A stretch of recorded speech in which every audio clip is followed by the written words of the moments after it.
Pejgamberi alayhi salatu wasallam thotë s'ka me hinë xhenet me ndjemadhi. A del për fesë. Thotë pejgamberi alayhi salatu wasallam, me ndjemadhsi do të thotë me refuzu të vërtetën edhe me i përbuz njerëzit. Dy fjalë. Refuzimi të vërtetës edhe përbuzja e njerëzve. Mirë, refuzimi të vërtetës kur e kupton që është e vërtetë.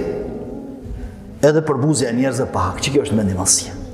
E tash çdo sjellje, çdo lëvizje jone, madje edhe lëvizja dhe mimika e fytyrës, e cila aludon në njërin prej këtyre dyjeve, është kibër, mendimallësi. Qoftë duke refuzuar të vërtetën, qoftë duke nënçmuar tjetrin. Nganjëherë ndodhin disa nënçmime që nuk i sheh ndoshta kërkosh, ose rroll kushi i kap. Për shembull, me lëvizjet mimikës, shtramimin e gojës ose të syrit, ose nxjerrjen e gjuhës në formë caktuar, ose lëvizje të ndryshme. Dhe pikërisht për këto Allahu i lartësuar ka thonë ya'lamu kha'inatal a'yun. Allahu e din edhe ato dredhijat që bëhen me sy. E që na mendojmë se nuk i pa njerëzit ose nuk i pa ai që po i përdorim për ballti mirë, po Allahu i fshat. Edhe përbuzja, nënçmimi, refuzimi i të vërtetës mundet me ndodhë pa fol hiç. Edhe pa livrit hiç. Do von me trup.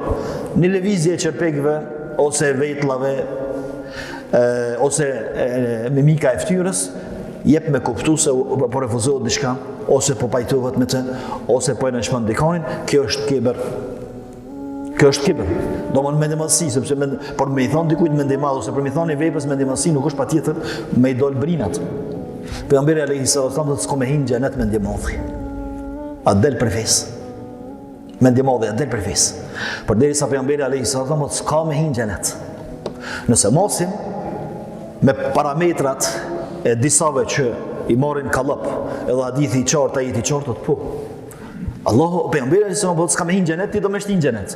Kështu që mendje madhi del prej fesë. Domthon sipas këtyre parametrave.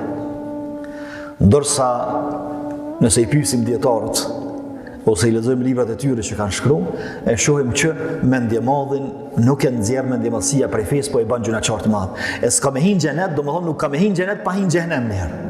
Kjo e para. E dyta, interpretimi i dytë thotë nuk ka me hinë xhenet me grupet e para të xhenetlive.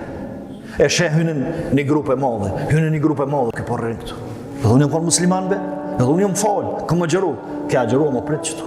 Sepse takoj ke me ushit i madh edhe me i nënçmu tjerët edhe me ushit me ndjemadh.